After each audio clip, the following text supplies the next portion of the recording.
Did you know that as of July 2025, you no longer have to remove your shoes at TSA checkpoints in the US? It's true, after years of awkward balancing acts and cold floors, mature travelers like us can finally keep our shoes on. But before you celebrate, I've got to warn you. While some rules have relaxed, others have gotten far trickier, especially if you're traveling with medical equipment, medications, or, frankly, just about anything that makes life after 55 more comfortable. Let me take you back to a recent morning in Denver. I'm 69, and I watched my $300 CPAP backup battery disappear into a gray bin, never to return. The agent shrugged and said, "Over 100 watt-hours, sir. Should have checked the airline rules." 3 gates away, my friend Barbara, 73 and a world traveler, lost her prescription sleep meds because they were in a weekly pill organizer, not their original bottles. We're not rookies. We've been flying for decades. But the new TSA landscape? It's a whole different game. And if you're not prepared, it'll cost you more than just time. Let's get one thing straight. TSA rules can and do change monthly, sometimes weekly. What passes today might be banned tomorrow. One airport's okay is another's absolutely not. If you're flying internationally, toss everything you know out the window and start fresh. Always check TSA.gov and your airline's website 48 hours before you fly. And if you're not sure, call. It's worth the extra 10 minutes, trust me. Now, let's dive into what's really happening at security and how you can save yourself hundreds, sometimes thousands of dollars, not to mention a ton of stress. The medical device, nightmare, CPAP batteries, and power banks. Here's the big one for us. After 55, medical device batteries, especially CPAP machines. TSA rules haven't budged much since 2024, but enforcement has gotten sharper. If your backup battery is over 100 watt-hours, you need explicit airline approval. Over 160, it's banned, period. The catch is, most of us, and frankly some TSA agents, don't know how to calculate watt-hours. If your battery label is worn, unclear, or missing, they confiscate first and let you argue later. I found out the hard way. Here's how you avoid my mistake. Check your battery label before you pack. Volts times amp hours equals watt hours. If it's over 100, call your airline and get written approval. Email, not just a phone call. Print it out and carry it with you. Never, ever put these in checked luggage. That's an instant no. And bring documentation from your doctor stating it's for medical use. But here's what no one tells you. Even with approval, you're still at the mercy of whoever's on duty. I now ship my backup battery to my destination or rent equipment when I arrive. It's not ideal, but it's better than losing a $300 battery at the checkpoint. Medications. The rules keep shifting. You'd think, with more folks our age traveling, TSA would make medication rules easier. Instead, it's become a maze. Pill organizers? Still not allowed if you're carrying any controlled substances.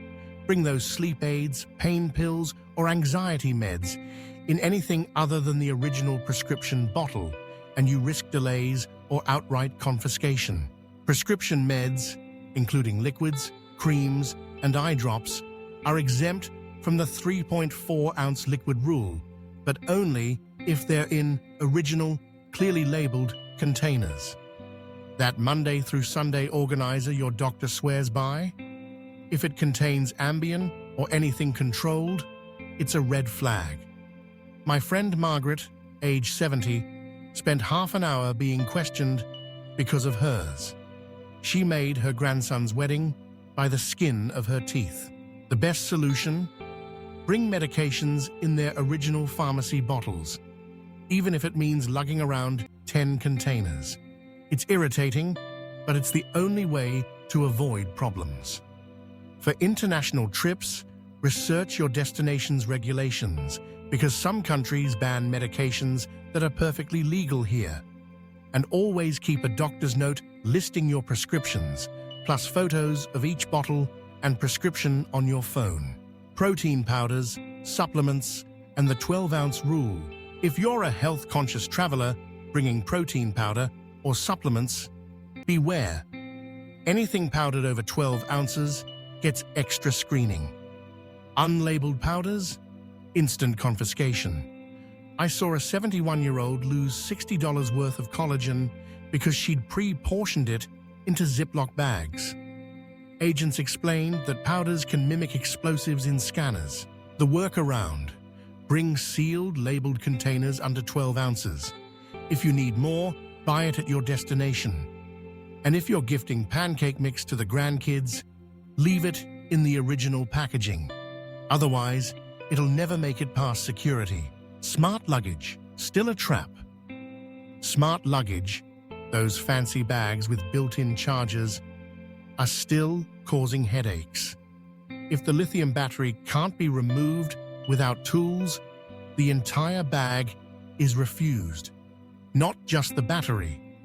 I saw a couple lose two $500 suitcases because their batteries were built in. Some airlines now require you to show a photo proving the battery is removable before you even check in. Before your trip, check your luggage. If the battery doesn't pop out easily, switch to a regular bag or risk losing the whole thing. Don't learn the hard way like that heartbroken couple. Foil-wrapped food, the hidden hassle.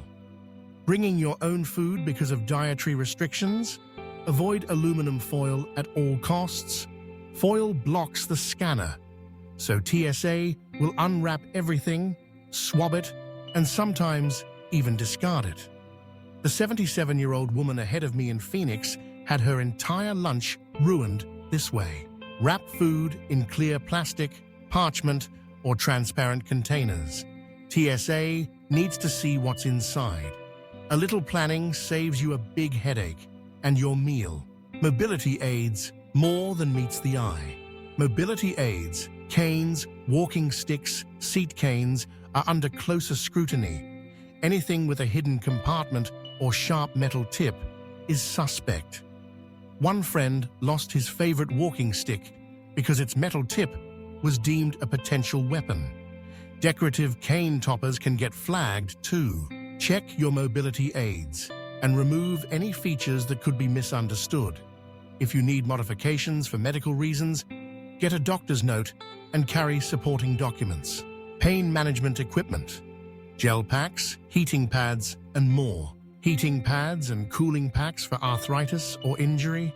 If they contain more than 3.4 ounces of gel or liquid, they're subject to the same liquid rules as shampoo. Many electric heating pads have batteries that exceed TSA's limits. Chemical heat packs are often banned. My cooling vest with non-removable gel packs? Rejected last spring. Now, I ship these items ahead or buy disposable versions at my destination.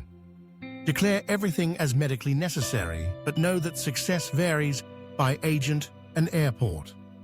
Always have backup options for pain management. The bright spots, what's actually improved.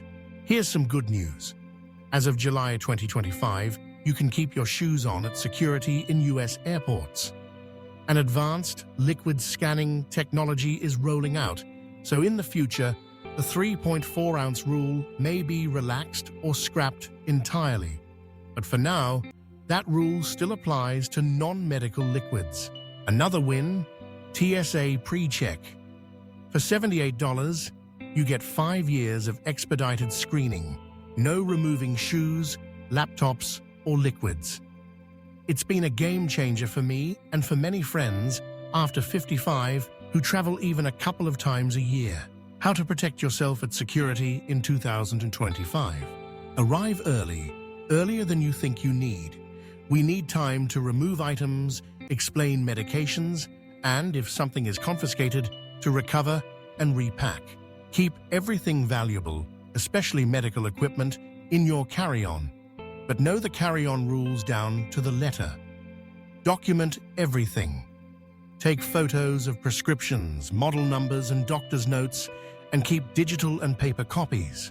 If you travel more than twice a year, invest in TSA PreCheck or CLEAR. The reduced screening and shorter lines are worth every penny. If something is confiscated, stay calm. Explain what it is and why you need it, but don't argue. Ask for a receipt and the specific rule you violated. Sometimes a supervisor can override an agent's decision, but pick your battles. Missing your flight will cost you more than most confiscated items. The inconsistency problem. Perhaps the most frustrating part of traveling after 55 is the inconsistency. Denver allows things that Phoenix confiscates. The morning shift may interpret rules differently than the evening. International flights? They're a whole different story. TSA agents are following constantly changing training. Sometimes they're as confused as we are. My advice? Assume rules have changed since your last trip. Double-check everything. If in doubt, ship it or leave it at home. And always have photos of anything expensive for insurance claims. Adapting to the new reality. The couple who lost their smart luggage? They shipped it home and bought regular bags. Barbara, who lost her meds, now carries 16 pill bottles. I rent CPAP equipment at my destination rather than risk confiscation. We adapt because we want to keep traveling, but it shouldn't be this hard. Here's what I recommend. Before your next trip, go to tsa.gov and search each questionable item. Call your airline about medical equipment and print out the rules for reference at the checkpoint. Join travel forums and Facebook groups for mature travelers. Sharing your experiences and learning from others is invaluable. And most importantly, don't let TSA rules stop you from seeing the world. Travel smarter, not less. Be prepared, stay flexible, and advocate for yourself calmly and respectfully. That $300 CPAP battery I lost was an expensive lesson. Now, I check what hours, get airline approval in writing, and always have a backup plan. The rules will keep changing, but our right to travel safely with our necessary medical gear shouldn't. Until TSA policies stabilize, let's stay informed, arrive prepared, and keep our confidence and our sense of adventure alive. Safe travels, and may your only airport surprise be a free upgrade, not another confiscation.